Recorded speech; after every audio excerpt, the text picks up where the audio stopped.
twongeye kubaha ikaze abakurikiye Icyizere TV.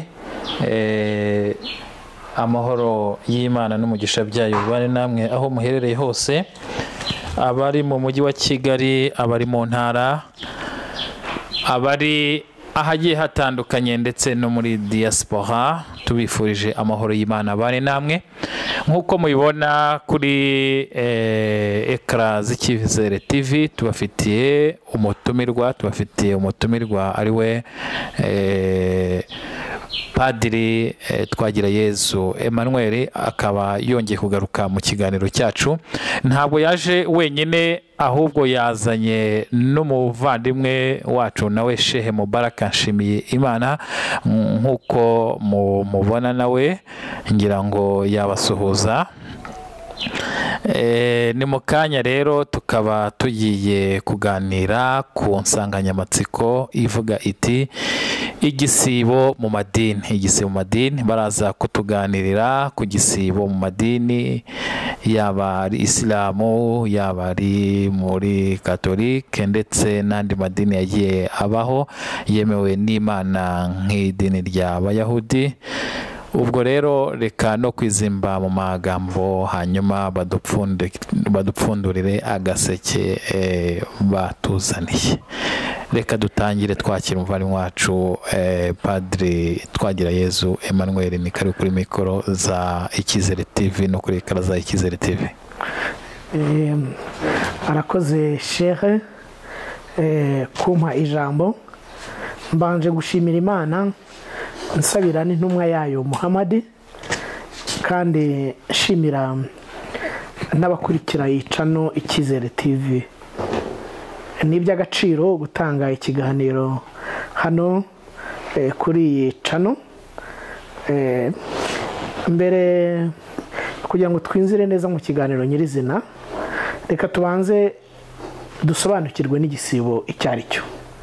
Ariko ngenda avuga igisibo ku ruhande rw'abakristu. Umuvandimwe Shehe Mubaraka nawe araza kutuganirira ku gisibo ku idini y'Abayisilamu. Igisibo rero ni uguhinduka. Abakristu muri iki gihe donc n'ubundi igisibo bakirimo, bagitangiye kwa gatatu, ari wo wa gatatu w'ivu. Uwa gatatu w'ivu ni ukuvuga ko ivu bisobanura ko mbese ari ubusabusa imbere y'Imana, bemeye guhinduka, mbese bakareka ibyaha byabo bakigorora n'Imana. Umusaseredoti rero usiga ivu nyine arisiga ku gahanga, avuga ati twavuye mu gitaka kandi tuzagisubiramo. Igisibo rero buriya kigira inkomoko nk'uko tubivuze. Inkomoko y'igisibo turayisanga mu Ivanjiri yanditswe na Matayo, umutwe wa 6 umurongo wa 1 ukageza ku wa 6 ugataruka ukabujya kwa 18. Matayo ntagiye muri Bibiliya ngo nsome. Matayo agaruka ku bintu bitatu muri Ivanjiri. Avuga ko umukristo mu gisibo agomba gusenga, akanigomwa ndetse agakora ibikorwa by'urukundo. Impamvu umukristo agomba gusenga nuko ari igihe cyo kunoza umubano n'Imana ku mukristo, igihe cy'igisibo nyine. Umukristo agomba gusenga, kongera amasaha yo gusenga kugira ngo bimubere urufunguzo, bimubere inzira izamugeza kuri Pasika y'abakristo, ari igaragaza, ari itwibutsa izuka rya Yezu, bigaragaze ko yababaranye na Kristo none azukanye nawe. Kwigomwa rero, kwigomwa ni ngombwa ku mukristo kugira ngo abashe kurwanya shitani, ko shitani igira imitego myinshi. Ibyo umuntu rero yigomwa ni byinshi, cyane cyane umuntu yigomwa ibyo akunda.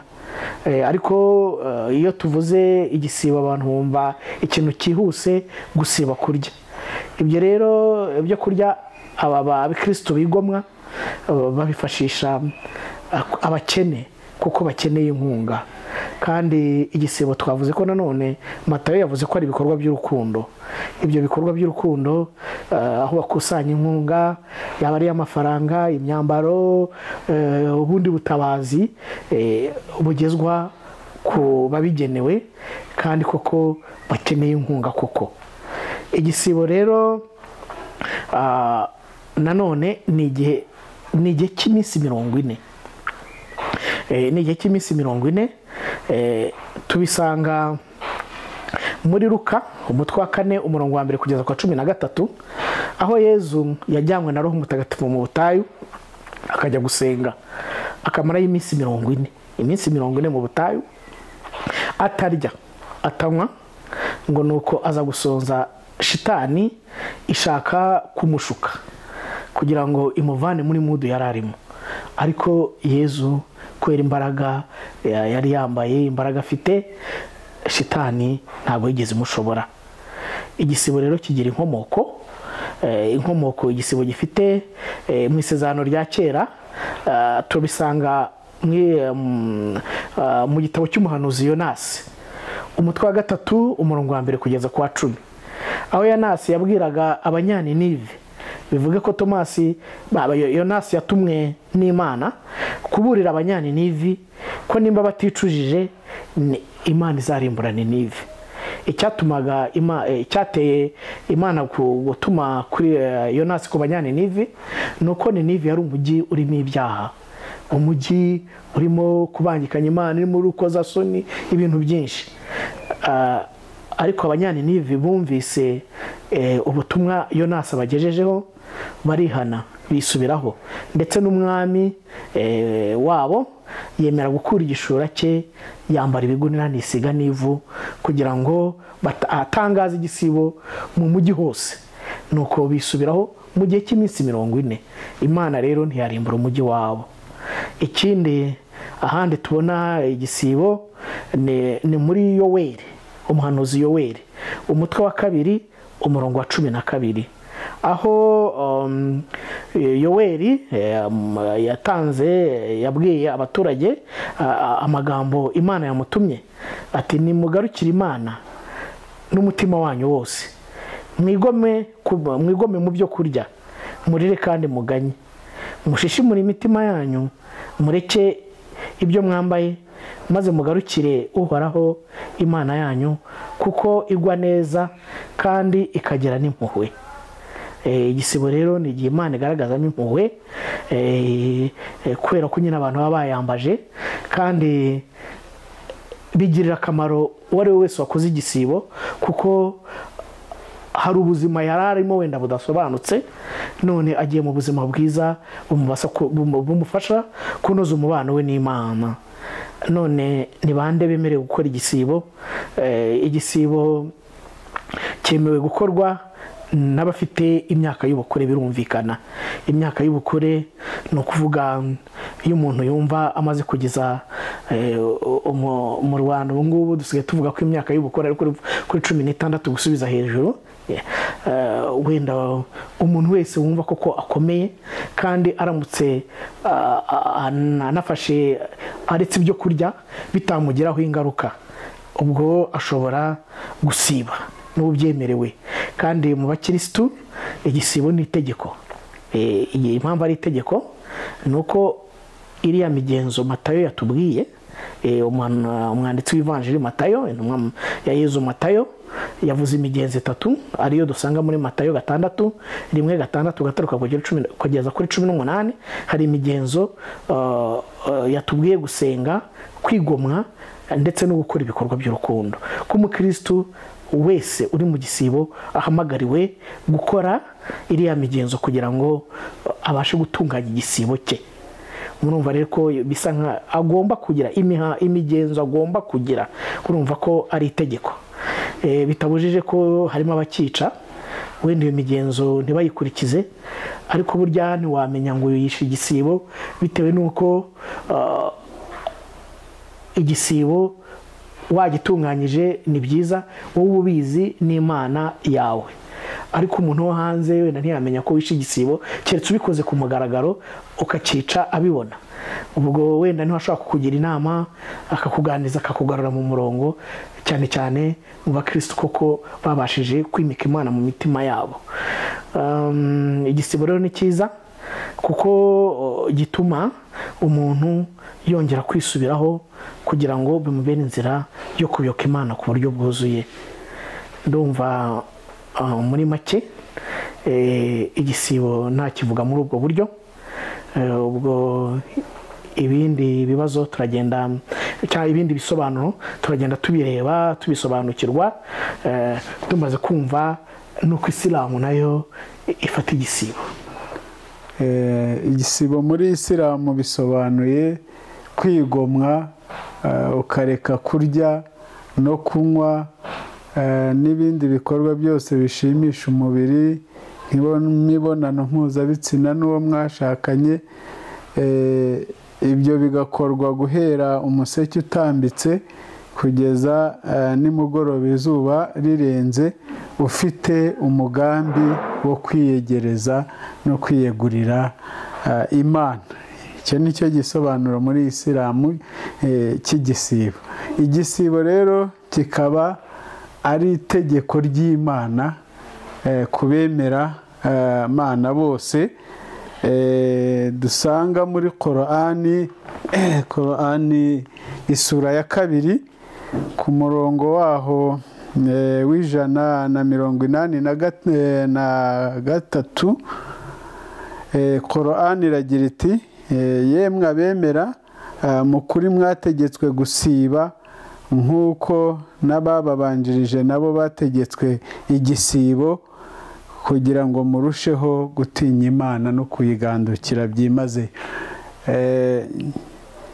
Nanone intumwa Muhamadi, Imana imuha amahoro n'umugisha, ikaba itubwira ko yatubwiye ko Isilamu yubatswe ku nkingi cyangwa yubakiye ku nkingi 5. Muri zo ivugamo gusiba igisibo cy'ukwezi kwa Ramadani ni inkingi ya 4 muri izo ngizo 5 twabonye. Ibi bikatugaragariza rero ko bikanumvikanira buri wese koko ko igisibo ari itegeko ryavuye ku Mana ndetse n'intumwa yayo. Muri iyi aya tubonye muri Korani sura ya 2 ku murongo waho twasobanuye w'183 hasoza nk'uko mwabyumvise bigira biti Imana igira iti gusiba n'itegeko kubemera Imana nk'uko n'ababayeho mbere yacu nabo bategetswe igisibo. Ababayeho mbere yacu rero ni intumwa n'abahanuzi zose, nazo n'abantu bazo nazo zifite uko zakoraga igisibo.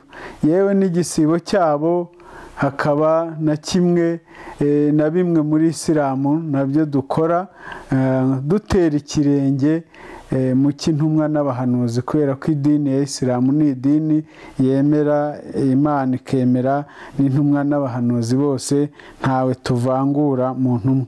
Iyo turebye nk'igisibo ku batubanjirije, nanone idini ya Isilamu twereka yuko igisibo na papa w'ibiremwa byose ari we Adamu, Imana imuha amahoro n'umugisha, dukomokaho umubyeyi wacu, nawe yagikoze. Nk'abantu be yakoraga igisibo cyitwa Ayamul Bed. Icyo gisibo cya Ayamul Bed gisobanuye iminsi. Ayamul Bed ubwo ni ukuvuga iki mu Kinyarwanda? Ayamul Bed ni iminsi 3 ya buri mu kwezi, iminsi 3 mu kwezi, ariko batangira kuyisiba ibarwa guhera ku itariki ya 13, 14 na 15. Icyo gisibo umubyeyi wacu Adamu, Imana imuha amahoro, n'abamukurikiye baragikoze, bakagikora mu mwaka. Urumva babaga basibyemo iminsi igera muri 36. Hanyuma iyo ukomeje ugasoma mu gitabo, ibyo tubisanga mu gitabo cya Imam Suyuti, igitabo cyitwa Al-Wasail ila Ma'rifati Al-Awail. iyo ukomeje ugasoma muri icyo gitabo usanga icyo gisibo cy'iyo minsi 3 muri buri kwezi cyitwa ayamuri bedi n'abayisilamu tujya twubahiriza tukagisiba nacyo cyageze buri kwezi tugasibamo iyo minsi. Usangana Nuhu ariwe Nowa Imana imuha amahoro yaragikoze. Wagumya gusoma ugasanga na Aburahamu yaragikoze. Iyo ukomeje ugenda ugera ku ntumwa usanga intumwa n'abahanuzi nabo, ukagera ku bwa Musa Imana imuhe amahoro, usanga nawe yarakoze igisibo nk'uko kiboneka muri Korani isura ya 7. Sura ya 7 ni suratu Al-Araf ku murongo waho w'142. Imana iravuga ati duha isezerano Musa ry'iminsi 30 kwigomwa iminsi 30 n'amajoro 30, tuza kumwongereraho wa atmamnaha bi'ashar, tuza kumwongereraho n'indi minsi 10. Fatama miqatu rabbihi 40 layla, aza kuzuza amajoro 40. Musa rero Imana imuha n'umugisha nawe nk'uko tubibonye muri Korani y'isura ya 7 umurongo w'142. Abamenyi ari mufasiruna al-Qur'ani, abamenyi mu gusobanura igitabo cya Qur'ani, bose iyo basobanuriye aya batubwira ko ari igisibo cy'amajoro 30 Imana yategetse Musa ubwo yiteguraga kumwakira ngo babonane nawe, babonane n'Imana bavugane. Abamenyi bose ba Qur'ani mu gusobanura iyi aya tubonye bagaragaza yuko iki ari igisibo Imana yategetse intumwa yayo Musa ngo akore igihe yiteguraga kujya kubonana n'Imana. Akora igisibo cy'aya majoro 30 nk'uko tuyabonye. Arimo kugisiburuka yenda gusoza nibwo yaje kumva mu kanwa harasohokamo impumuro mbi, kandi iriya mpumuro iva ku muntu wasibye imbere y'Imana ibihumura nk'amarashi, ariko yumvaga mu kanwa ke hadasohokamo impumuro nziza. Arangije aca ibibabi by'ibiti aracakanga mu kanwa, aratamira, arahekenya agira ngo byibura agagure mu kanwa ze kuvugana n'Imana no kubonana n'Imana mu kanwa havamo impumuro oderi nziza. Ariko akimara gukora ibyo ahubwo bigaragara ko yishe itegeko ry'Imana, kuko Imana yashaka kumubona koko ya mpumuro iva mu kanwa k'uwasibye akiyifite Imana ikayumva, kubera ko iyo mpumuro ihumurira Imana nk'uko nayo bivuze nk'amarashi ya misiki. Hanyuma Musa we yumva ukuntu abikora gutyo, Imana irangije imuca ikiru cyo kumuhanisha kongeraho ikindi gisibo cy'iminsi 10. Niho hano Korani ikomeza ivuga ko yamwongereho indi minsi 10 yuzura iminsi 40. Namwe nyakubahwa Shehe Mubaraka, uti Imana yamuhaye gusiba iminsi 40. Ryari isezerano Imana yagiranye na Musa, kuko Imana iravuga ngo wa'adna Musa 30 laylatan wa atmamnaha. Ni ukuvuga ngo Imana imuha iryo sezerano ryo gusiba iminsi 30, hanyuma ikongera ikaryuzurizaho iminsi 10.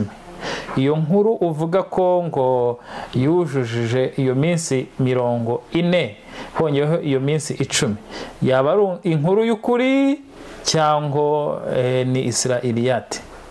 Ni inkuru y'ukuri, kuko iyo twabivuze hano ko nujya muri tafsiri Al-Qurtubi hasi basobanuriye aya urasangamo mu bisobanuro by'uyu murongo rwose urasangamo bakubwira iyo nkuru kandi yizewe mu bamenyi ba tafsiri bose dukuraho ibisobanuro by'iyi Korani. hanyuma nko kubaza nti ko abasilamu dusiba iminsi 30 iyo 10 yagiye he? ahangaha ngira ngo nari mbisobanuye neza nk'uko na Korani irasobanutse. intumwa y'Imana Musa Imana imuha amahoro n'umugisha, Imana yari yamuhaye iminsi 30, ahubwo kumwongereraho iyi 10 twumvise neza ko iyi 10 yongereweho yabaye nk'ikiru cy'uko yari afutuye ubwo yahekenyaga bya bibabi by'ibiti kugira ngo ajye kubonana n'Imana mu kanwa hahumura impumuro nziza. Imana yo ntabwo yabishakaga, yashaka kwaza nk'uko ameza atagize icyo agaguza mu kanwa. Imana ihita imuca ikiru cyo kumwongera indi minsi 10 yo gusiba. Ibyo kandi si bishya no muri Isilamu, hari aho tugera umuntu yakwica igisibo cye agategekwa kukishyura akanatanga ikiru. Imana rero ica ikiru mu mategeko yayo, nk'uko nitwinjira no mu gisibo natwe Abisilamu dusiba dusanga ko natwe hari ibyiru tugira gute Imana idushyiriraho iyo twarenze ku mabwiriza n'amategeko agenga igisibo. None ko abakristo bo bagisiba iminsi 40, ubwo icyo kiru baciye Musa kiracyaba ariho bagomba kucyubahiriza, cyangwa ni nko kwa kundi bavuga ngo cyaki inkomoko bakagishyiraho nacyo bakasiba iminsi 40? Reka tubanze tubaze padiri agire icyo atubwira kuri icyo ngicyo, hanyuma turongera tukugarukeho. Yego, urakoze shehe ku kibazo ubajije.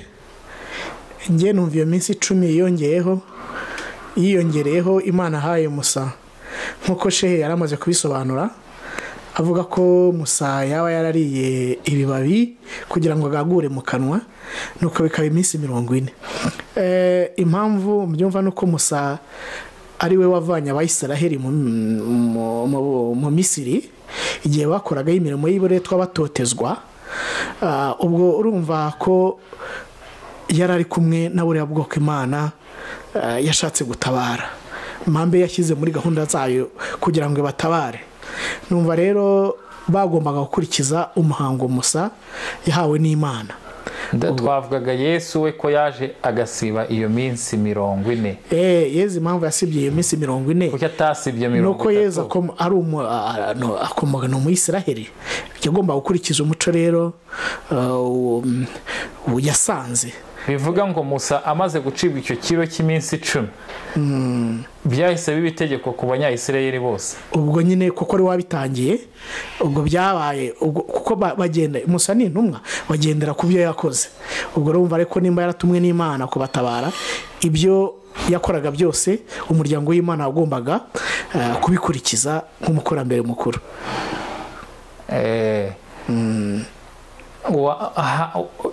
Ibyo yavuze wa ufite wenda nk'umurongo bisigasira kugira ngo birusheho kugira imbaraga? Impamvu umurongo nagize nkuvuga usigasira iminsi 40, nigeze kuvuga muri Luka umutwe wa 4 umurongo wa mbere ukageza kwa 13. Reka dufate umurongo wa mbere wonyine urabisobanura. Fata Bibiliya mu ntoki ntacyo yisomeye.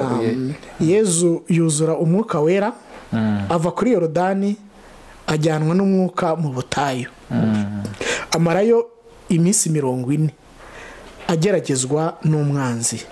Muri iyo minsi ntiyagira icyarya, nuko ishize arasonza. Tugarukiraho ngaho iyo minsi 40 bayigarutseho. Hanavuzwemo ko ngo ntiyagira icyarya, kandi abakristo bavuze yuko gusiba kwabo iyo bashatse bararya. Oya, si ukuvuga ngo iyo bashatse bararya, wenda ushaka ko utabyumvise neza. Navuze ko igisiba ari itegeko ku bakristo, kuri ya migenzo nakubwiye gusenga, kwigomwa no gukora ibikorwa byiza. Aha kwigomwa rero nabisobanuye neza, mvuga ko ari ukugira ngo abakristo bigomwe ibyo bakunda, ariko hazamo n'ibyo kurya. kurya nyine, ariko bafite amasaha bari buze kuriraho, kuko ntabwo wamara iminsi 40 utarya wambaye umubiri w'umuntu nk'uyu nguyu. Hari amasaha aba yabugenewe. Gusa none ko Yesu yamaraga iminsi 40 we yari yambaye uwo mubiri. Yesu arafite imbaraga zitangana n'iz'abariya n'izacu, urumva afite imbaraga zitangana n'izacu. Gusa hari amasaha Mubaraka yigeze kubikomozaho ngo izuba harya rirashe rikageza rirenze, umuseke utambitse kugera rirenze. Gusa mu bakirisitu ho, iyo umukirisitu koko abirimo neza, niko navuga, igisibo abasha kugitunganya bitewe na gahunda yihaye.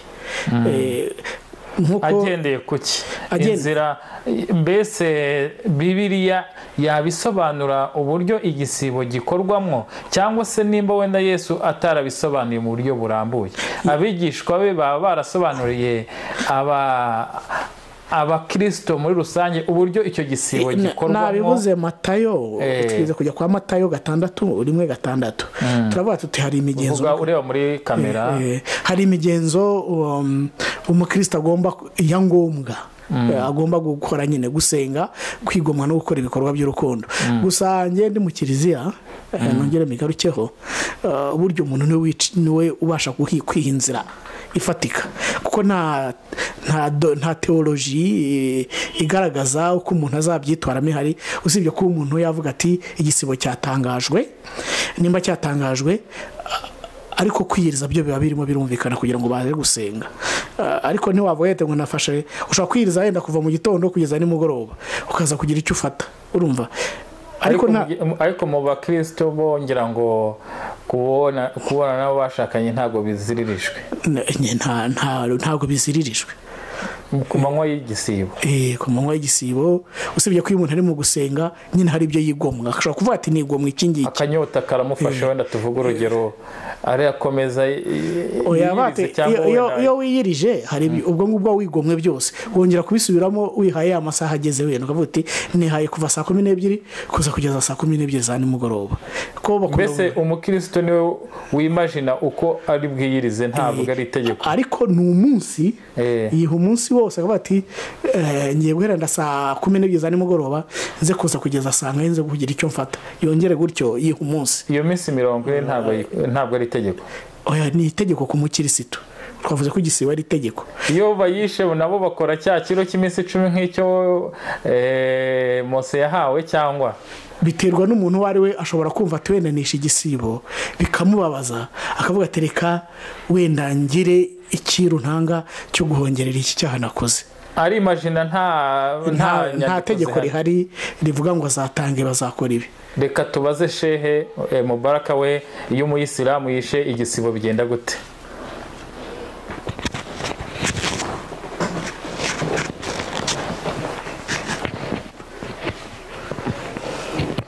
Reka tubaze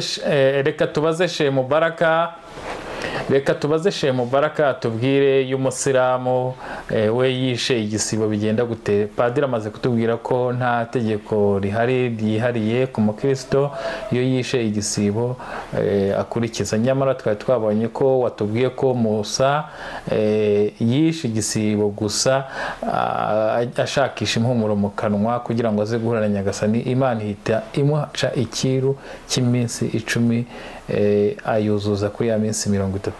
Muri Isilamu ho bimeze gute? Umuyisilamu iyo yishe igisibo we akora iki? Amabwiriza ateye ate? Murakoze. Umuyisilamu wishe igisibo birimo ibice bibiri. Kwica igisibo muri Isilamu harimo ibice bibiri. Hari ibyangiza igisibo, ukaba usabwa kwishyura gusa uwo munsi wangije cyangwa iminsi wangije. Urugero nko kuba umuntu yakwifata akarya ku manywa y'igisibo cya Ramadani, akarya ku bushake bwe nta mpamvu, uwo munsi uba wishe uba usabwa kuzawishyura. Icyo ni igice cya mbere, kirimo ibintu byinshi bituma iyo wangije igisibo wishyura uwo munsi wishe gusa. Umunsi umwe gusa? nyamara ku mategeko ya Musa we yishe umunsi umwe asabwa kwishyura 10. aha icyo uburyo ni itandukaniro riri hagati y'igisibo cya Musa n'igisibo cyategetswe n'intumwa Muhammad, kuko turimo gushaka amatandukaniro ari mu gisibo mu madini. ubwo tumaze kubona itandukaniro ku sharia ya Musa n'ishari ya Muhammad ku ruhande rumwe. Kurya ku manywa y'igisibo wishyura uwo munsi, mu gihe mu ishariya ya Musa kurya rimwe gusa wishyura iminsi 10. ubwo noneho wari umaze kutubwira igice kimwe, komeza utubwira n'icyo gice kindi. Murakoze. Igice cya kabiri hari nanone ibyangiza igisibo, umuntu akaba asabwa kwishyura uwo munsi yangije agatanga n'ikiru, akarenzaho n'ikiru. urugero narwo natanga muri icyo gice cya kabiri ni nko kuba wabonana n'uwo mwashakanye ku manywa y'igisibo y'ihangu ya Ramadhani. icyo gihe uwo munsi uba usaba kuzawishyura ugatanga na kimwe muri ibi byiru bitatu icyo ushoboye. icya mbere kuba warekuza umucakara, abacakara nk'ubu batakiriho rero. itegeko rya kabiri ritaryongera kukureba ni ukuba wagaburira abakene 60. ngira ngo icyo ni icyanyuma ahubwo. icyo ni icyanyuma. icya kabiri urakoze. icya kabiri ni ukuba wasiba amezi 2 uyakurikiranya nta munsi wishe. hanyuma ikiru cya gatatu ni ukuba wagaburira abakene 60. iyo wishe umunsi bigenda gute? iyo wishe umunsi muri iyo minsi 60 y'ikiru ubisabwa yuko wongera ukagira gute ugatangira ya yindi bibaye imfabusa. ni imfabusa, bisaba kongera ugatangira ukayikurikiranya neza nta munsi uri bwicemo. abakurikiye channel Icyizere TV, ngira ngo ubwo murumva itandukaniro ry'igisibo cy'ishariya ya Mose n'ishariya ya Muhammad. ku shariya ya Mose ni iminsi 10. ntabwo badusobanurira nimba ari kubona n'umugabo, ko twabonye ko mu kubona n'umugabo mu bakristo bitabujijwe, cyangwa kubona n'uwo mwashakanye. reka mvuga uwo mwashakanye ko mvuze kubona n'umugabo gusa, wagira ngo wenda bikorwa n'umugabo gusa. kubona n'uwo mwashakanye ku manywa y'igisibo mu sharia ya Musa cyangwa se ya gikristo ho ntibyica igisibo. mu gihe muri Isilamu kubona n'uwo mwashakanye byica igisibo, ndetse unatanga ikiro kiri mu byiciro 3. kandi ngira ngo ntabwo umuntu yimuka ngo ave mu cyiciro kimwe atananiwe n'icya mbere. ko bimeze. imamu ni nawe ukwimuramo. yacu ni uko imamu ari unabireba ko icya mbere cyakunaniye akaguha uburenganzira bwo kwimukira ku kindi. aho ngaho Sheikh Mubaraka twagusubije ijambo, noneho ukomeze udusobanurire itandukaniro ry'igisibo muri Isilamu no mu yandi madini yemewe ku Mana. ngira ngo amadini yemewe ku Mana, iyo tuvuga amadini yemewe ku Mana ngira ngo hari na 3 nimba ntibeshye. hari icyo wabiziho? ngira ngo ko byerekeye amadini yemewe ku Mana, kuri njyewe yemewe ku Mana, Imana yemeye. nzi ko icyo naba mbiziho ubumenyi gifiteho ni uko ari Isilamu, kubera ko Korani ivuga ko idini imbere yayo ari Isilamu. bifite inkomoko mu isura hano ya 4 ari Imurani. ni ukuvuga ngo muri njye rero nkaba numva yuko idini yemewe ku Mana ari Isilamu. izindi ubumenyi bwazo ku Mana ntabwo mfite. ubwo badufasha, padiri araza kudufasha, araduhe dalili, nge ndayitanze. hari amadini tuvuga yari yemewe ku Mana mbere yuko Isilamu iza igasiba amadini yose yari ariho mbere yayo. twavuga yuko ari constitution iri updated. andi madini wenda tuzi ko ari nk'aya abantu bihimbira, abantu bishyiriraho, ari created by human being, abantu bishyiriyeho.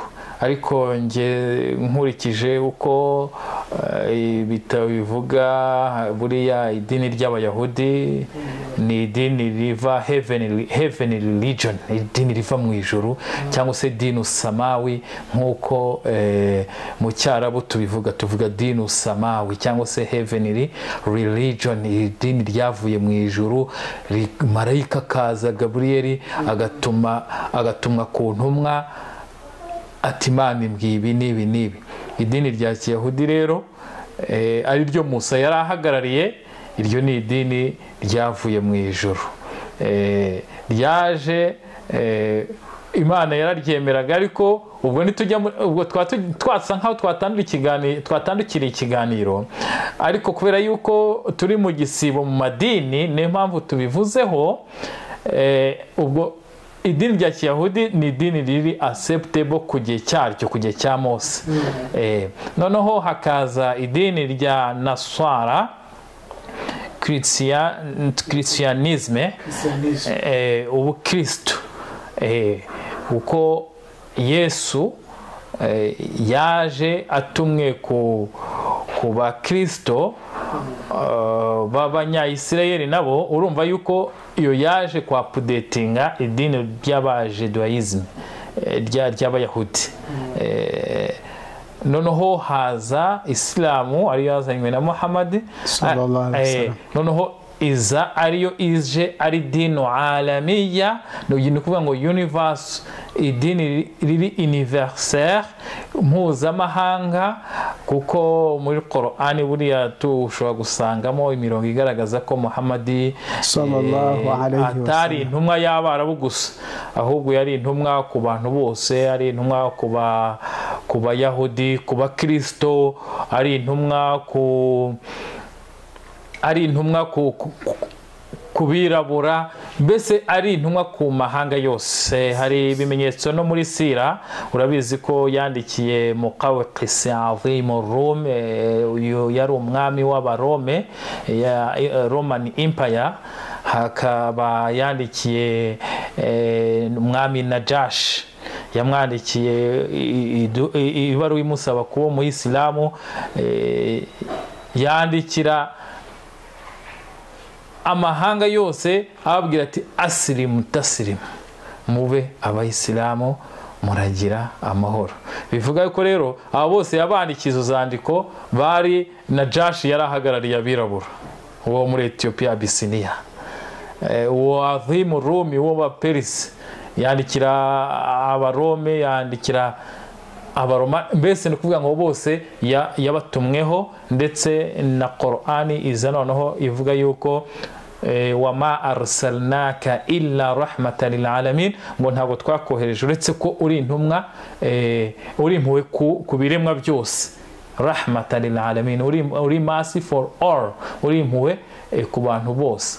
Ubwo iyo ni ikimenyetso kigaragaza ko yari intumwa ku bantu bose, Abayahudi, Abakristo, abirabura. Ndetse hari n'undi murongo ugaragaza mu mirongo y'intumwa y'Imana uvuga ngo wallahi ndarahiye kuri wa wundi ufite nafsi yanjye mu biganza bye. Nafsi ni roho. Ndarahiye kuri wa wundi ufite ubugingo bwanjye mu biganza bye, nta muyahudi cyangwa se umukristo uzumva ubutumwa bwanjye hanyuma ntanyemere, uretse ko azarimbukira muri genome ku munsi w'imperuka. Iyo ni imirongo igenda igaragaza ko Isilamu noneho intumwa y'Imana yahawe idini y'Uwisilamu, ikaza ije kwa pudetinga y'amadini yabanjirije Isilamu. Ariko bivuga ko ayo madini yari yemewe, ariko igihe kuri iki gihe nk'uko wari utangiye noneho kubivuga ati ngenzi idini yemewe ni Isilamu, ubwo noneho wakomereza aho ngaho inshallah. Murakoze neza kugisobanura neza. Idini ya Isilamu mukatwereka uburyo yaje ari idini mpuzamahanga, niko nabyumvise kandi birasobanutse. Igisibo rero muri idini ya Isilamu nkomeje kugisobanura, ni igisibo idini igenda ikomora nk'uko Imana yavuze muri Qur'ani, ntabwo cyategetswe Muhammad sallallahu alaihi wasallam n'abamukurikiye ariyo umaye abantu be muryango w'intumwa Muhammad sallallahu alaihi wasallam aribo twe gusa, ahubwo nayo madini yabayeho mbere sharia ya Isilamu yaje yuzuza ikanahanagura.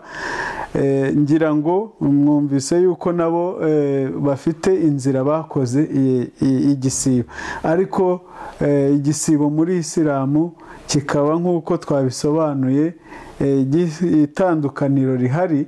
Umuyisilamu ni ukuganduka bikongera imbaraga zirenze zari zisanzwe no guha agaciro iyo ibada, icyo gikorwa cy'igisibo, ugashyiramo umwete, imbaraga, murava, ukanitwararika cyane kugira ngo ibyiza byose bikubiye muri iki gisibo uze ubisaruremo, ubibone imbere y'Imana, ntibigucike. Harimo kuba hakubiyemo impuhwe. Igisibo kirimo impuhwe za Nyagasani, nizo tuba dushakamo. Hakabamo imbabazi za Nyagasani, tuba tuzirimo kuzisaruramo. Harimo no kurokorwa umuriro Imana iri guha abagaragu bayo ijuru bitwaye neza mu gisibo. Ibyo rero byose n'ibindi tutavuze bikubiye mu gusiba nibyo bituma tugira umwihariko nk'idini ya Isilamu n'abayisilamu igihe cy'igisibo. Ukabona twese twahagurutse,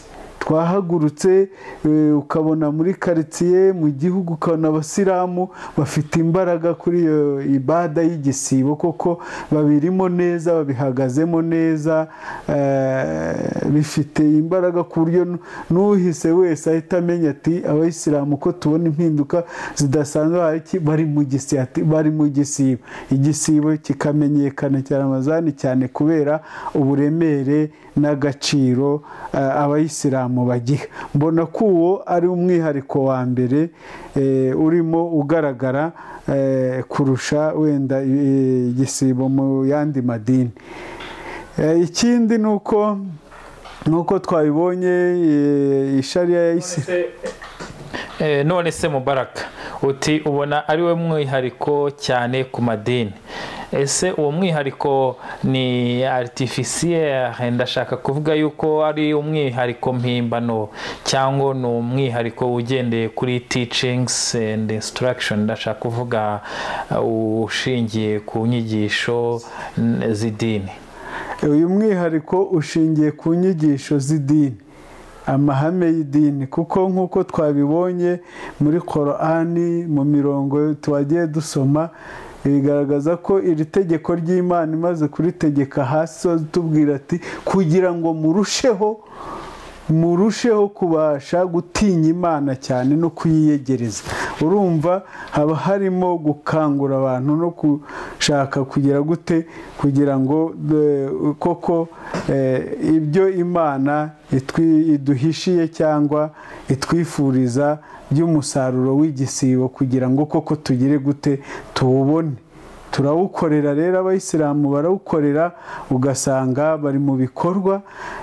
Ikindi naringiye kuvuga cy'umwihariko wa kabiri, usanga igisibo muri Isilamu ntabwo ari umwanya wo kureka ibiryo byo kurya, kwigomwa kurya no kunywa kuri ayo manywa y'ihangu ya Ramazani gusa, cyangwa no kubonana n'abo twashakanye gusa, ahubwo usanga ari n'igihe cyiza tubonye cyo gukora ibikorwa, cyo kongera imbaraga mu bikorwa by'urukundo n'ubugiraneza byinshi cyane bigaragarira abantu, gufashanya, gufasha abatishoboye, gufasha abakene, gusabana n'abantu cyane, kubabarirana n'abaducumuye n'abadukoshereje, tubabarira vuba, natwe dusaba imbabazi vuba na vuba kugira natwe tubabarirwe.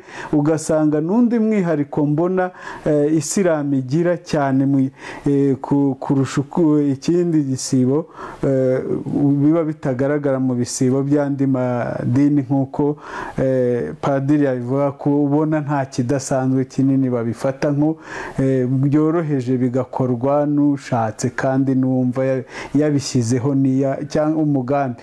Ukabona muri Isilamu ho hari umukazo ukomeye no kwitwararika, ariko nk'uko twari tubisobanuye bikaba bishingira ku ijambo ry'Imana riba ririmo kugira gute kubatoza cyane no kubategeka kubungabunga no guha agaciro n'uburemere igisibo.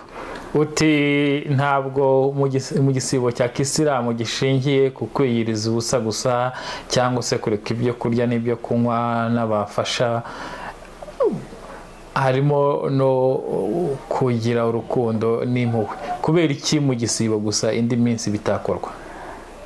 Narindi kubisobanura, mu yindi minsi itari y'igisibo birakorwa, bikaba binakorwa kenshi n'itegeko, dusabwa kubikora mu gihe cyose.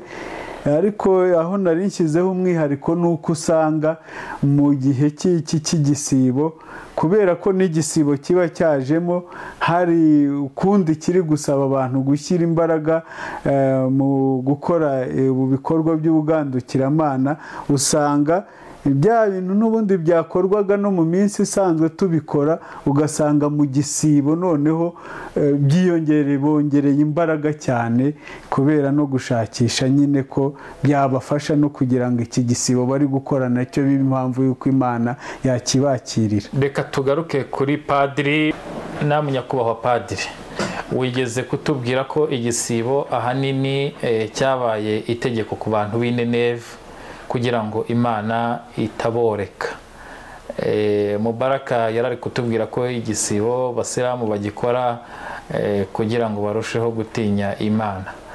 Ese ryaba ari itandukaniro ry'igisibo cy'Abakristo n'icy'Abasilamu babikora kugira ngo Imana itaboreka, cyangwa hari n'izindi mpamvu zituma basiba zitari izo gusa? Hari izindi mpamvu zituma basiba. I Nineve ntabwo ariho igisibo cyatangiriye. Ngize no kukubwira kwa Yoweri n'igihe cyatangiye igisibo cyabaga, wenda nuko tutagiye tujya mu bahanuzi bose ngo turebe umuhanuzi muri muhanuzi n'ibyabaye igihe yazanaga ubutumwa. Ariko igisibo ni itegeko ku mukristo nk'uko nabivuze. Ahubwo wenda tutagiye kure, itandukanyirizo rihari cyane nuko Abasilamu ho babiha agaciro nk'uko nabivuze. Babiha agaciro, ugasanga buri Musilamu wese aho ari arumva ko igisibo kimureba. Kandi koko burya iyo tuvuze igisibo tuba tugiye mu yindi faze y'ubuzima. Mu bakirisitu baba bagiye mu yindi faze y'ubuzima, no mu Basilamu bagiye mu yindi faze y'ubuzima mu bijyanye n'imyemerere. Kuko igisibo bumva ko ubuzima buhindutse. Umuntu akavuga ati ngiye gukorera Imana no muri iki gihe narakosheje mu bihe byabanjeje, reka nikosore hanyuma ngarure umubano wanjye n'Imana. No mu bakirisitu nuko babimeze. Gusa mu bakirisitu nk'uko nabivuze, nongere mbishimangire, nuko umukristo ko yiyumvamo ko ari mu nzira y'Imana, agomba gutunganira Imana, igisibo aragikora. Hari imihango Sheikh Mubaraka yageze kuvuga, kwirinda kubonana n'umugore, kwigomwa ibindi bintu byiza, kandi nanjye nigeze kubikomozaho ko abakristo mu gihe cy'igisibo birinda ibibashimisha. Urumva, birinda ibibashimisha kugira ngo babashe gusenga koko, babashe no gukorera Imana ku buryo bufatika. Ubwo umukristo wiyumvamo rero umuhamagaro wo gukora igisibo aragitunganya. Ariko ngendimo wenda nta suivi twakoraga ndende cyane. Nabonaga abantu babaho normalement, usibye nk'abantu bazaga wenda nko kuri paruwasi kwa Gapenetensiya, kugisha inama, gutanga amaturo, ariko ntibabaga ari benshi. Ko tutabaga twageze no mu giturage ngo turebe muvoma z'abakirisitu tuvuge tuti wenda bakirimo koko. Nkabona rero hari ahantu kare Mubaraka yageze kuvuga ati igisibo ni uburyo umuntu niwe ukimenyera, n'uvuga uti nkirimo bitewe n'ibyo arimo gukora. Kuko ni uburyo bwihisha, utapfa kuvumbura umuntu ngo ntiyagikoze, biba bizwe nawe n'Imana. Ubwo rero tukavuga nti umukirisitu ukosheje wenda mu gisibo niwe umenye igihano yakwiha, kuko nta dogume ni ihame ryo riri aho ngaho rishobora kuvuga ati ngo umuntu wishe kino gisibo azakora ibi, nk'uko Mubaraka yahoze abivuga muri Isilamu. umuntu niwe umenya urugero abayemo mu gisibo, akavuga ati wenda nimba nkeshe wenda nzongera nsubiremo nzakora ibi wenda kugira ngo Imana imbabarire, kuko nta mahame ahari, nta mategeko ahari agaragaza uko guhana k'umuntu. Gusa rero itandukanyirizo ririmo rihari, ubundi bijya gusa, ariko itandukanyirizo rihari nuko abasilamu bariseriye mu gisibo bakagikora ku buryo bufatika, kandi n'imigenzo myiza irimo bagomba gukurikiza bakayikurikiza. Mu bakristo ho rero simvuga ngo ni formalite, ahubwo biterwa n'umutima w'umuntu, kuko kandi nta mbaraga nyinshi ziba zirimo nk'uko nabivuze. Uyu urebye bamwe na bamwe usanga bajenjetse, bityo bigatuma abantu babibazaho rimwe na rimwe, ariko bitabujije ko harimo abagitunganya. Barahari pe bagitunganya, ariko abo ngiye nabonye batagitunganya nibo benshi. Urumva kuvuga ngo baririra, hariho ushobora gusanga yariye ku manywa, ugasanga mu ngo z'abakirisitu tujya tuwenda tuzinyuraho batetse rimwe na rimwe ku manywa, saa sita bakanarya batitaye kuri ibyo. Ariko hari umuntu ugitunganya, ugasanga arahora mu masengesho, arahora mu bikorwa byiza akora. Ikindi shehe yagiye kugarukaho ibikorwa by'urukundo nabo barabikora. Tujya twumva Caritas wenda gutanga, kunyuza muri Caritas imfashanyo z'abakene, bakazazijyana bakazishyikiriza koko abazigenewe mu gihe cy'igisibo.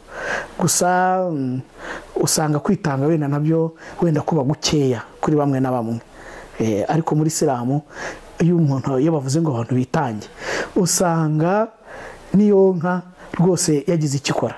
Ugasanga n'umwana mutoya atanze ituro umuntu atatekerezaga ryo kuzafasha abakene, kuko ashaka imigisha yo muri kiriya gisibo cya Ramadani, ariyo izamufasha gukomeza kubaho no kunoza umubano we n'Imana.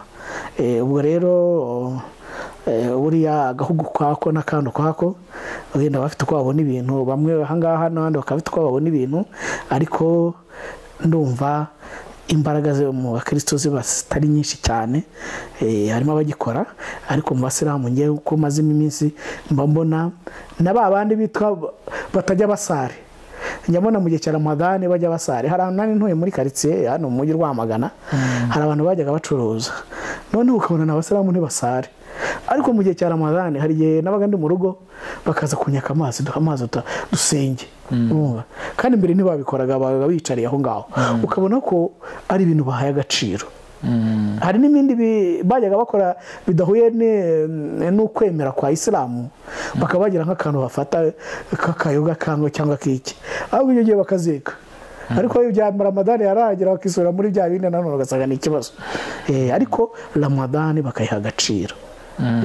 Gusa icyo umuntu yakosora kuri abo ngabo nuko Ramadani yabene inzira yo guhinduka iteka ryose. Namu Mubaraka, Padiri yaramaze kutubwira ku bantu usanga basenga Ramadani, nabyita gusenga Ramadani, kuko ugasanga bakora ibikorwa byiza gusa muri Ramadani, yarangira bakisubira mu bikorwa bibi by'urukozasoni, bidashimisha, bitabahesha icyubahiro, ndetse Imana itanishimira. Abantu basenga Ramadani ni ubuhe butumwa we wabaha? Ubutumwa nabaha ni muri iyi aya twarimo tuvuga muri surati Bakara, aya yaho ya 255, aho Imana wa Allahu la ilaha illa huwa al-hayyul qayyum, izwi nko kuri ayatul kursi, ivuga ngo Imana yo nta yindi Mana ibaho uretse yo, kandi ihoraho, yahozeho, izahoraho iteka ryose. Gukomeza iyo sura muri iyo aya babonamo igisubizo. Iyo Imana itanze itegeko ko tuyigaragira, kubera ko igisibo cya Ramadani ni ibada yo kugandukira no kugaragira Imana, bihoraho, ni uguhozaho, nk'uko izindi ibada zose, iswara, zaka, kwemera Imana, kujya byose, izindi ibadati z'ubugiraneza, urukundo, impuhwe, ni ibikorwa bigomba guhoraho. Wa musilamu rero wumva we ko azakora ibyo bikorwa by'ubugandukiramana muri uko kwezi gusa kwaje kwa Ramadani, kwa 9 mu mezi y'Icyarabu, ubundi akarekera aho ngaho, nagira ngo mubwire ko uwo nguwo aba atarimo gusenga Imana no kuyigandukira mu buryo nyabwo yadushyiriyeho nk'abayisilamu. Abayisilamu rero uburyo nyabwo Imana itwifuriza ni uguhozaho, gukora ibikorwa byacu dutegekwa n'Imana n'intumwa yayo buri munsi kandi ku gihe cyabyo cyagiye gishyirirwaho tukabyitwararika. Bityo rero umusilamu waba usenga muri Ramazani gusa akaba ari hagira imani ukwemera guhamye, Ramazani yarangira akabivamo agasubira mu bikorwa bye bibi, twamubwira tuti na ya Ramazani ye cya gisibo cye asiba na bwa bwandukiramana agira muri Ramazani gusa yavamo agasubira mu bibi b'imfabusa, bimubera imfabusa, kuko ni nk'uko ushobora gukaraba ugacya ukiyeza, warangiza wakarabye wakeye wiyejeje, warangiza ugasubira mu cyondo cyangwa mu ivumbi ukigaragura. Ubwo ntago ubusa nk'utarigeze n'ubundi acya cyangwa hari icyo akoramo mu isuku cyangwa mu gukaraba. Twababwira rero yuko bitemewe mu idini ya Isilamu, ahubwo ibikorwa nk'ibi bijyanye n'amasengesho no kugandukira Imana ni uguhozaho kugeza upfuye, ugapfa uri umuyisilamu, nk'uko Imana idusaba ngo tuzapfe turi abayisilamu nyabo bakigandukira Imana kandi babirimo neza ku murongo. Murakoze. Nyakubahwa Padiri Yusufu, nkaba muri uyu mwanya ngira ngo utugire inama mu gihe umaze muri Isilamu, ubona ari iki cyari gikwiriye kuranga abayisilamu cyane cyane muri iki gihe cy'imyiteguro ya Ramadani ndetse no muri Ramadani? Muri iki gihe cy'imyiteguro ya Ramadani, abasilamu bagomba kwitegura neza kwinjira muri kuriya kwezi gutagatifu kwa Ramadani. Nyine bakora iki? Hari ibintu bitatu ngiye natekereje. Ikintu cya mbere, uwari ufite icyapfa n'undi biyunge, ko burya mu isi ya none cyane cyane tugaruka aho tugiye dutuye, usanga inzangano zituruka yenda ku mitungo, zituruka ku mashyara amwe n'amwe, abantu bagenda mbese birushaho kwiyongera cyane. Inzangano rero ndifuza ko abasilamu bazifasha hasi, iyi Ramadani ikababera inzira yo guhinduka burundu nk'uko nabivuze. Ikindi cya kabiri ni ukugandukira Imana, gusenga cyane, kongera igihe cy'amasengesho. Sheikh Mubaraka yabivuze neza avuga ko isengesho ribereye ku isaha ya nyayo, igihe cyaryo mbese cyateganyijwe, abasilamu bakabyuzuza. Ibyo nabyo bizabafasha gutunganya Ramadani neza. Ikindi cya gatatu, noneho ibikorwa byiza byiyongere, ibikorwa byiza byongere mu basilamu. Ibikorwa byiza mvuga ni ukugirira abagenzi babo neza. Ndumva muri Isilamu kubanira mugenzi wawe neza ari umugenzo mwiza ukomeye, kandi numva ari ibintu byakagombye kuranga buri wese. Nk'uko abakristo Isa ari we Yezu yahaye itegeko riruta abandi abakristo ngo kunda mugenzi wawe nk'uko wikunda. Ubwo umusilamu ukunda mugenzi we nk'uko yikunda ni ibintu bikomeye, ni ibintu byiza. Igihe mugenzi wawe ari mu bibazo ukamutabara, ukamufasha, cyane cyane ndagaruka ku bikorwa by'urukundo muri uku kwezi kwa Ramadani tugiye gutangira, byakagombye kuturanga twese. Ibyo bikorwa by'urukundo dukorera bagenzi bacu baciye bugufi kandi koko babikeneye, bizagaragaza abo turi bo, bizagaragaza umutima wacu, bizagaragaza aho duhagaze. Kuko usanga abafite ahubwo barashaka no kurya utw'abandi baciye bugufi.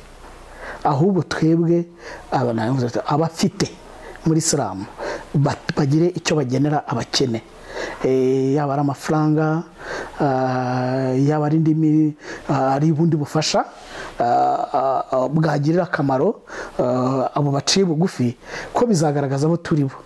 Ni ukuri ndibuka hari akantu nabonye kuri YouTube ejo bundi mu minsi yashize. Urumva hari umukecuru basuye muri ba banyamakuru bamwe bajya batanga ubufasha, bakareba umuntu umukenyeye bakagenda bakamusura bakaganira, bari bamushyiriye umufuka w'umuceri, bamushyiriye na matora. Noneho umukecuru arahaguruka arabyina ngo uwanyereka iyo Mana ngo nyiheke. urumva ukuntu yabibyinaga byarasekeje cyane ngo wanyereka iyo mana ngo nyiheke urumva nta nubwo yari azi ko inamuri iruhande ko yamufashije ariko ngo wayinyereka ngo nyiheke mbona ibyishimo afite niyo nkunga yabonye nkavuga nti iyi nkunga n'abasilamu buri wese uko ashoboye uhabona 5 uhabona 10 uhabona 20 hari umusilamu hano mu Rwanda yabona n'uri hanze akavuga ati rwose ibi bikorwa ngiye kubigira ibyanjye hanyuma ngewe ndisabira n'abakurikira ino channel ya channel Icyizere TV bari hano mu Rwanda n'abari hanze abari muri diaspora nyine birumvikana ko twazakora igikorwa tugasaba shefu w'icano umuyobozi w'icano ndavuga shehewe Musa ukazaduha umurongo ngenderwaho vuba wowe ni waduha umurongo ngenderwaho vuba noneho ugatanga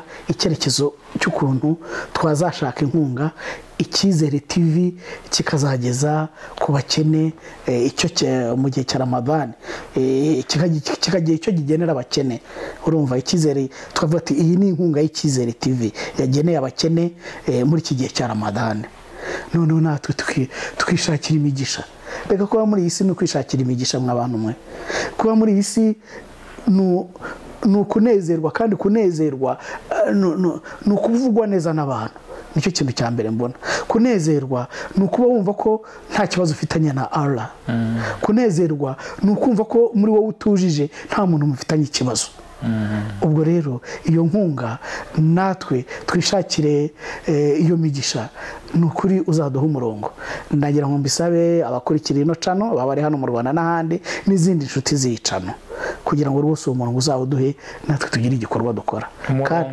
umurongo urahari ni nimero tuyinyuza kuri screen za Icyizere TV ni 0164 uwo niwo murongo inkunga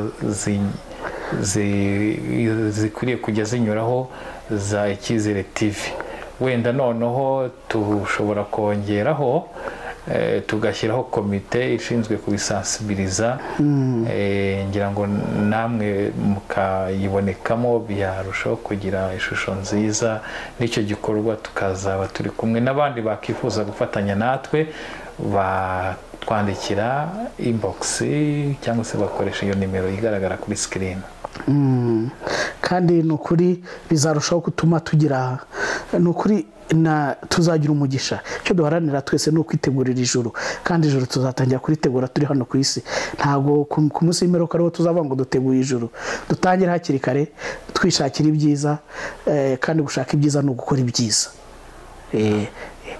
rwose Imana idushyigikire muri iki gikorwa kandi zikone abasilamu bazacyumva bikagenda neza numva icyo usibye kwishimiriza n'abasilamu kwitegura Ramadhan neza kandi bakazahinjiramo neza mbasabira imigisha ku Mana numva aricyo navuga arakoze Padiri Yusufu nakomeje kumwita Padiri yabaye umuyisilamu murabizi uyisilamu umazemo igihe ariko kubera titre y'upadiri ntabwo itandukana nawe niyo mpamvu dukoresha Padiri mu kiganiro kugira ngo n'abatamuzi barusheho kumumenya batagiye babasha guhura nawe ariko ubu ngubu bakaba barahuye nawe kubera uyu murongo w'Icyizere TV mu rwego rwo kwigana ku musozo w'ikiganiro nagira ngo hangire icyo nibutsa abavandimwe inshuti by'umwihariko abayisilamu n'abayisilamukazi badukurikiye iyo iteka ryose twitegura umushyitsi wa Ramadhan ni umushyitsi nk'ubu tumwitegura rero mu matariki abanza ya mbere ndetse y'ukwezi kuje kwa 4 twakagombye kuba turi mu myiteguro nyine yo kwitegura uwo mushyitsi wacu imyiteguro ni myinshi harimo nko kuba dukora iki gisibo cy'ukwezi kwa Shaban ku kwezi turimo kwa Shaban ni ukwezi intumwa y'Imana yadushishikarije kugusiba twitegura kwinjira muri Ramadhan ni suna gusiba rero iminsi muri uku kwezi kwa Shaban twitegura twitoza twimenyereza kwinjira mu gisibo cya Ramadhan ayo mahirwe nayo ntiyagakwiye kubacika. Nanone nk'uko mubizi Ramadani iba yarashize, hari ubwo nk'uko twagiye tubivuga mu masomo, hari ubwo bamwe muri twe bagira impamvu yo kuba hari iminsi baba barishemo batarabashije gusiba mu gisibo, bagasiburuka bakayica bategereje kuzayishyura. Ababa rero bafite amadeni ya Ramadani y'umwaka washize bataragira gute, batarishyura, ku bayisilamu nawe by'umwihariko n'abayisilamukazi, ababyeyi bacu, bashiki bacu, bamama bacu bagira impamvu nyinshi wenda rimwe na rimwe zirenze abagabo zituma bica igisibo, n'uyu mwanya nanone wagira gute, bakagombye gutekereza niba nta deni barimo rya Ramazani y'umwaka washize ko yabaye baryishyura, bitegura kwinjira mu gisibo kije ukwezi gutaha neza nta deni ry'ibirarane babereyemo Allah subhanahu wa ta'ala kuri iyi ibada y'igisibo.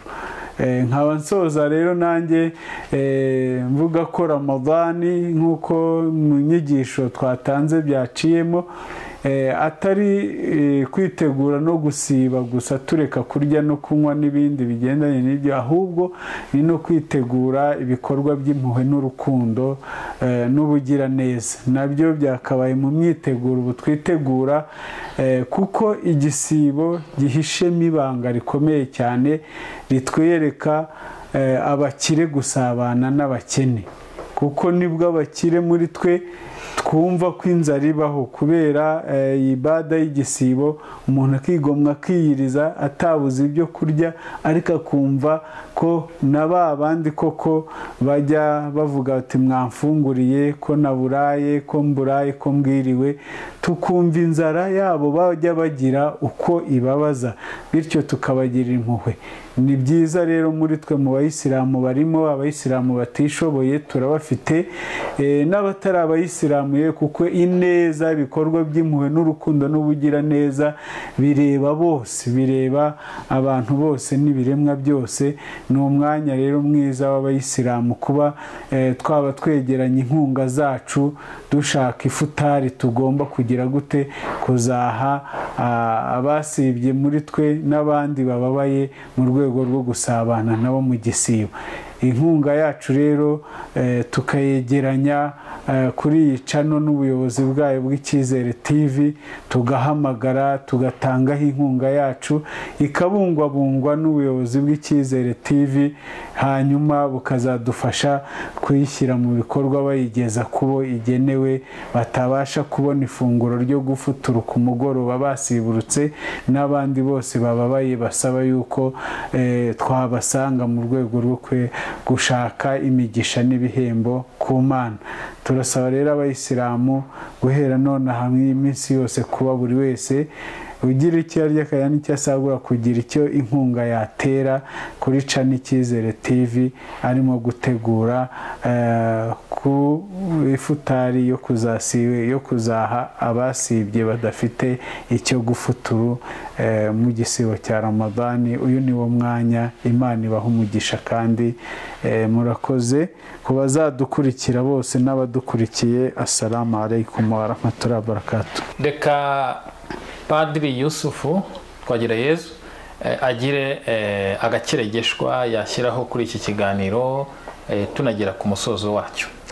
Agakeregeshwa shyiraho shehe ni ukubashima uburyo mutegura bino biganiro, kandi nshishikariza n'ababikurikira kubikurikirana, kubikurikira kugira ngo, kuko bino biganiro ni urumuri rubafasha kwegera Imana ku buryo bwuzuye. Kandi iki gisibo cya Ramadani tugiye gutangira, nk'uko nabikomojeho, reka koko kituvugurure, reka koko twumve ko turi imbere y'Imana ku buryo bwuzuye. Nigeze kubikomozaho muri iyi nyigisho, muri iki kiganiro twagiranye, ko cyatubera inzira yo guhinduka burundu. Koko duhinduke burundu, ibya kera tubireke, hanyuma dufate ibishyashya. Mu bakristo niho bavuga ngo umubiri w'igisazira tuwureke, dufate umubiri mushya. umubiri mushya ni ukuvuga tubaye bashyashya, ni ukuvuga ko ibyo twari turimo wenda twivurugusemo byaturangaje, byagiye bituranga wenda bitari byiza bitanyura Imana, tubiretse hanyuma twegukiye ubuzima bushya dukomora Imana iduhamagarira. Ubwo rero abasilamu aho bari hose, Imana ibagirire, twese tugirire neza, tuyigane tutayiryarya, bitubere koko inzira idutegurira kuzajya mu ijuru, kuko ejo n'ejo bundi wenda dushobora kuba tutakiriho, kandi twese duhamagarira icyo dukorera ni ukugira ngo tuzajye mu ijuru ku munsi w'imperuka, ntituzabe mu banyagihombo, ntituzabe mu banyagihombo, ahubwo tuzaba abantu Imana yishimiye, kandi tubikesheje koko kwikosora, kwihana mu buryo buri bwo. Ubwo rero nkakomeza gushima, nshimira Imana iyo ibiduha n'uyu mwanya, ikaduha n'imbaraga zo kubasha gukora neza. Dukomeze rero twihatire gukora neza, kuko dusenga twigomwa kandi dukora n'ibikorwa by'urukundo kugira ngo tubashe kuko kunoza umubano wacu n'Imana.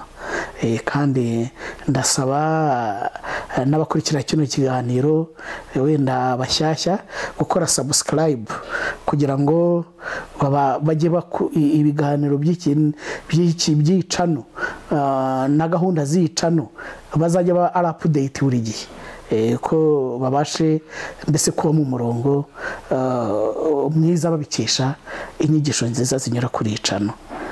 Merci cher, n'abandi badukurikiye, narangiza mvuga nti Imana ibabe hafi kandi bagirire neza kandi izabahemba ijuru. Amina amina. Arakoze Padiri Yusufu ku musozo mwiza. Abari badukurikiye rero ikiganiro cyacu naha tugishoreje tubabwira ati ciao ciao, nakagaruka ku Cyizere TV. Ibiganiro ni byinshi cyane, kora subscribe, share and comment and like. Assalamu alaikum wa barakatuh.